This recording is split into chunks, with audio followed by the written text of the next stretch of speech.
This podcast was co-written and produced by Multimedia and Learning Technology team for the Office of Nursing Professional Practice at the Johns Hopkins Hospital.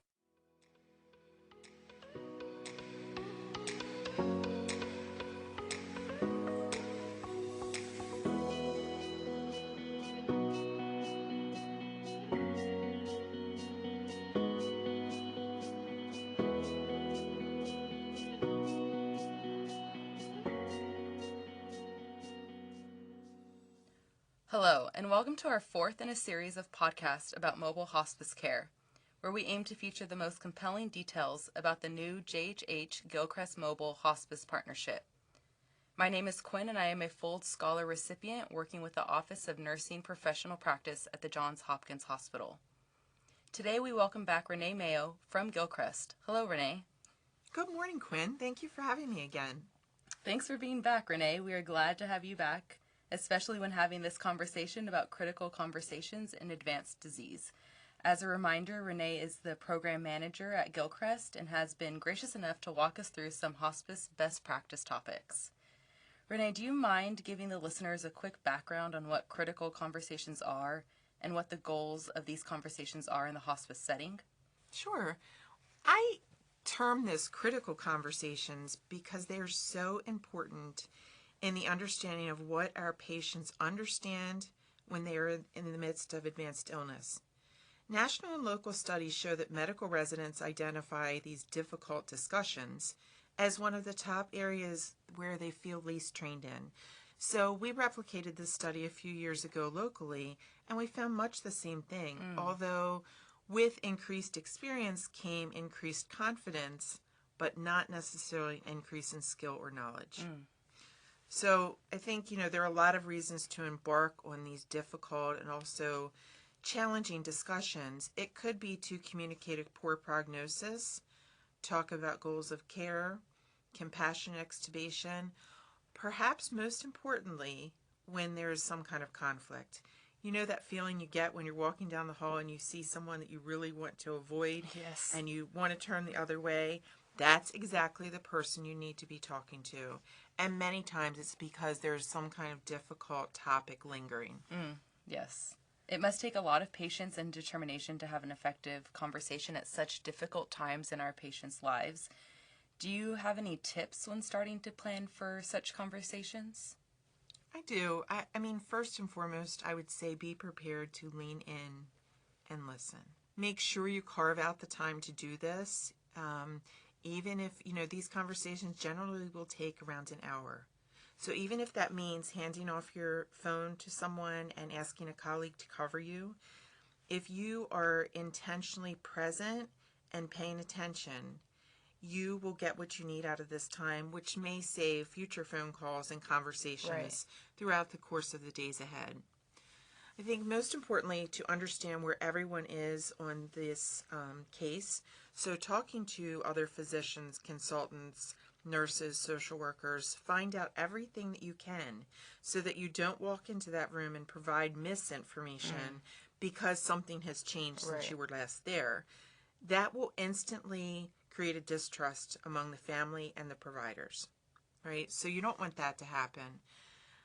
I think a few things to keep in mind. Always try to have a private and quiet space if possible.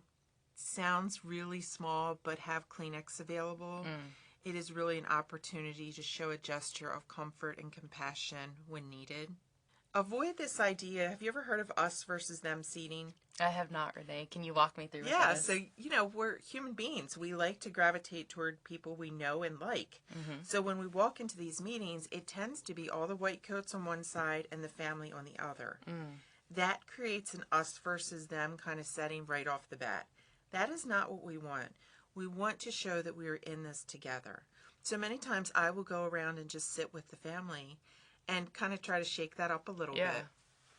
Invite appropriate colleagues. So that could be anyone on the interdisciplinary team that's involved with the patient and or family.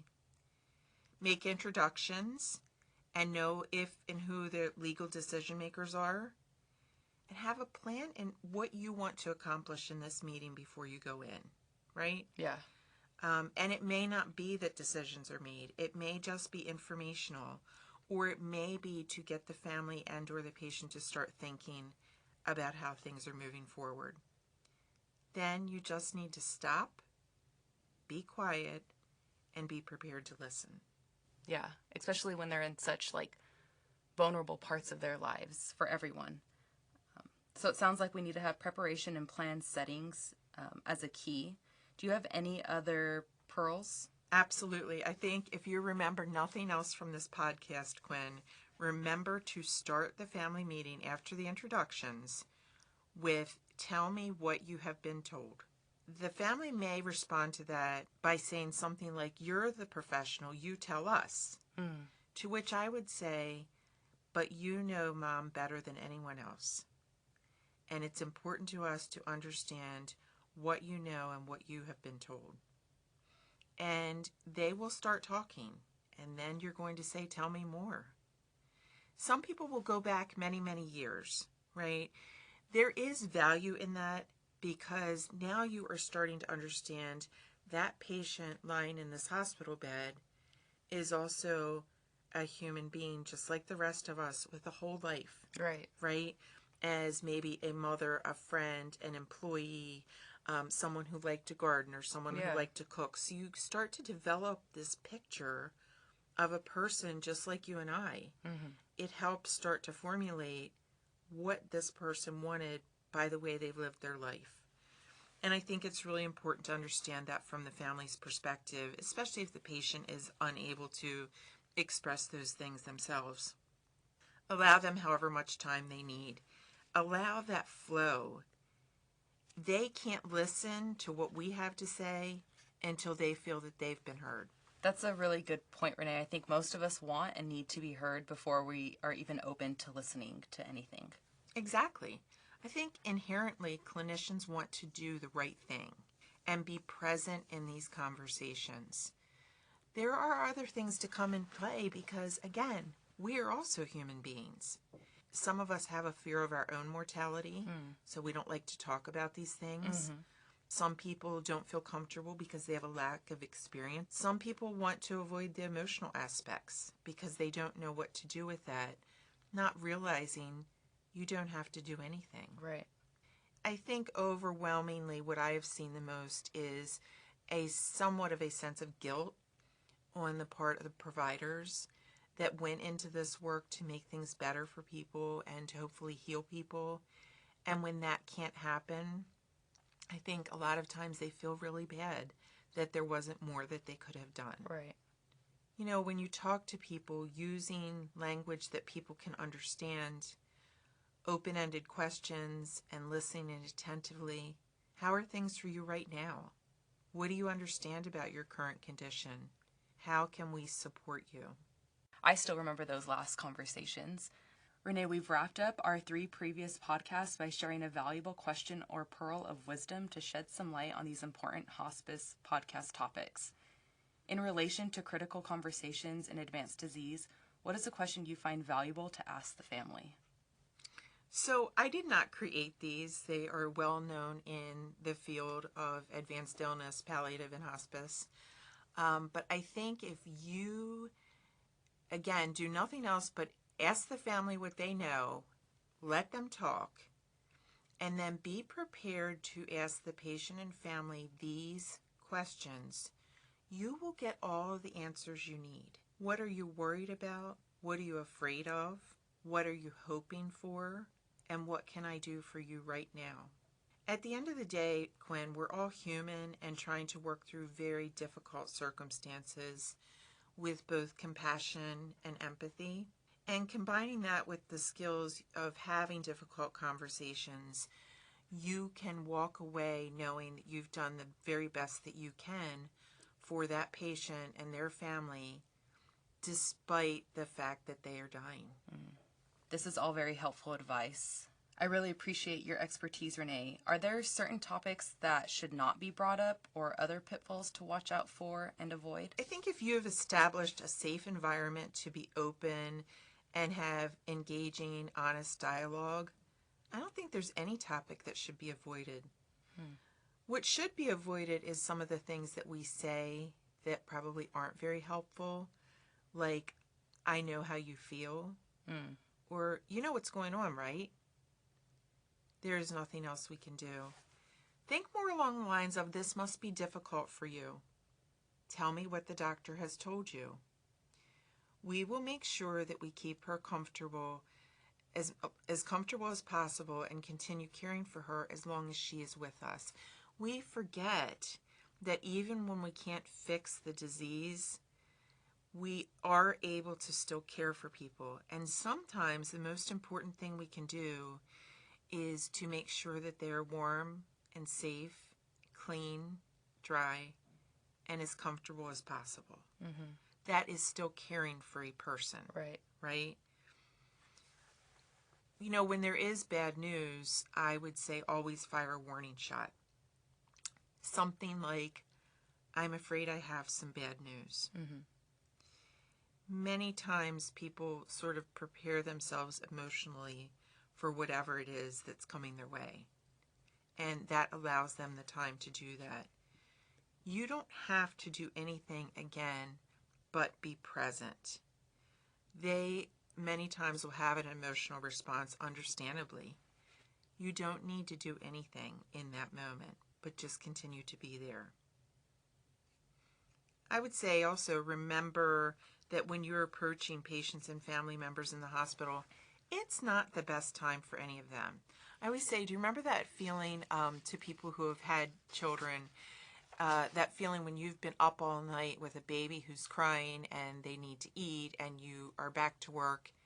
It's that kind of feeling, right? Yeah. When you're not at your best, you can't possibly be. So these family members are often exhausted. They don't feel well. They're afraid. There can also be other things that we know nothing about. Maybe this person that's lying in the hospital bed was the primary provider. And so now there are financial worries. Right. Maybe there are other disabilities or cognitive impairments. There can be many, many years of family discord that we don't know about. And other factors that affect understanding of information and the ability to cope with that information. So, despite all the tools that you have, you couldn't possibly fix all of these things. And sometimes people just aren't ready to hear, to process, or to make decisions, and that's okay. You know, maybe that first conversation is not the time to do that. Maybe they need to walk away and just process all of that. Right. And you need to have another meeting. And that happens quite often. One of the things that I try to remember is that this patient and or family, they will remember how this goes for the rest of their lives. Yeah. They will remember every detail. So it's very important that we make it right, and that they are okay not only with the decisions that are made, but also the care and comfort we took in the process of getting there. Renee, thanks for sharing all this information. I think everything today that we discussed is really important when we consider critical conversations and moving forward throughout this podcast, considering that our next topic is compassionate extubation. So I really appreciate you taking the time and having these conversations with me today. Listeners, are you ready for the next topic of compassionate extubation in the hospice setting? Head to My Learning and look for podcast number 5 in the hospice series. Thanks for listening. Until next time, this is Quinn signing off.